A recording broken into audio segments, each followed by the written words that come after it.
mucattiin tun maqaan isii Aanii Do'aaniidha. Lammii biyya Hindiiti laakiin zeegaa biyya Suwiid qabdi.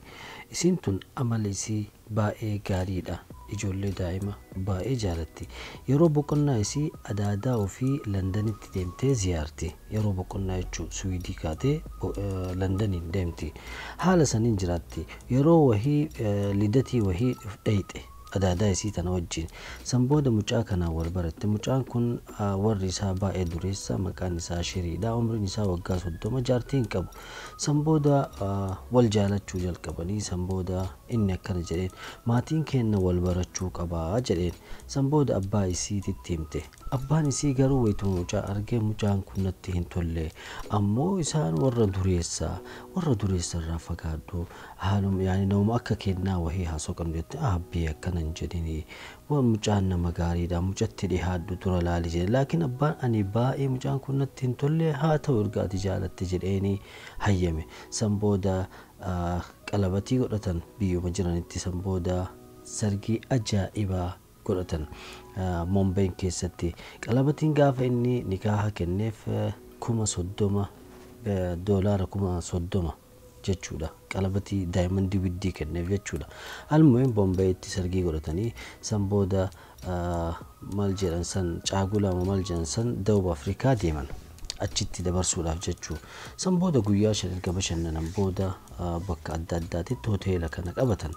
Hoteela kana qabachuudhaaf wayita deeman taaksii wahiitiin dhufan. Taaksii kana ka oofu namticha kana Zoolaa jedhama. Namtichi gurraachi kun jaartiin isaa boorsaa qabattee erga buute booda Shiriin kunii fi Zoolaan makiinaa keessa daqiiqaa 15 taa'e.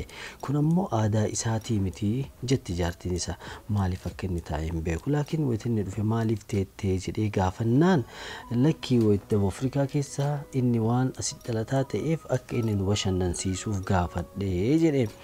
Laakiin maal jettee jaartiin aadaa isaatii miti. Ani taaksiidhaan deemuun yeroo baay'ee durummaa qaba, makiinaa hoteelaatiin deemuu hin dandeenya. Tole jedheetumaan cal'isee jette. Waan kan amma isiin obboleettii ofiititti himti. Almuhim guyyaa sana akkasii oolanii guyyaa itti aanu wal qabatanii kunnoo funduqaa akkana bahan. Eessa deemuu fi mana nyaataa beekamaa wahiitu jira karaa 96 jedhamu irratti. Mana san nu fidii jedhan. Eenyutti dawwalan? Zoolaatti dawwalan. Zoolaatu dhufee isaan fuudhe. Osoo deemaa jiran Shiriin kun yaada jijjiire karaa qixxatti. Maal jedha Zoolaa kanaan?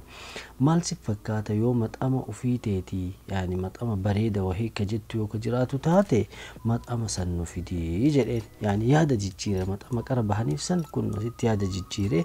San booda Zoolaan isaan ay fide maxama kana jechuudha.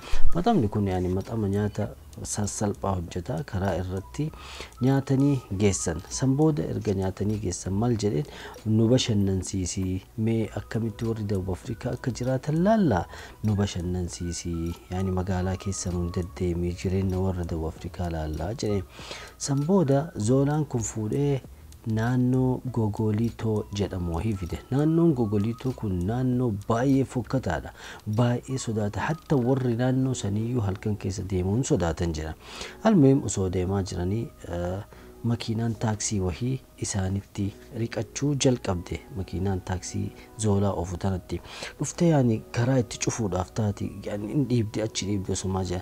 Almuhim makiinaan akkuma taatee dura deemtee makiinaa Zoolaa tana dhaabuu jalqabde. Zoolaa makiinaa keessaa buuftee akka biyyeen isa nyaattutti tumte. San booda Shirii fi mucattii fuudhanii taran aanii tana jechuudha. Fuudhanii taran xiqqoo erga deeman booda Shiriillee haga tumanii makiinarraa darban aanii fudhatanii taran. Yeroo kana Shiriin haga rifate irraa waan godhu wallaalee, waan dubbatu wallaalee, afaan Dawub Afrikaa taatu hin beeku, Ingiliffa malee jechuudha. Almuhim akkuma ta'ee ummata mana wahii dhaqee rakkoo irra gahe kana hunda hime. San booda poolisoonni dhufan. San booda Shiriin kun yaani haala nafsiyyaa ajaa'ibaa wahii keessa seene. Jaartiin isaa dhabamte, inni ammoo tuma ajaa'ibaa tumame biyya ambaa keessa jira. Almuhim jaartiin isaa hin dhabamte, poolisoonni hin dhufanii. San booda waan uumame hundaa gaafachuu jalqaban. Zoolaa namni awwala shakkame Zoolaadha. Zoolaa qabanii hospitaala fidanii. San booda erga yaalame booda gaafachuun jalqaban. Abboo wanni ati beektu jirta jennaan ani wanni beeku tokko hin jiru. Makiinaa isaa dura dhaabatte sunillee akka hatamte beekan jechuudha. Makiinaa zoolaa dhaabde sunillee. Almuhim kutaa itti aanutti walitti deebina.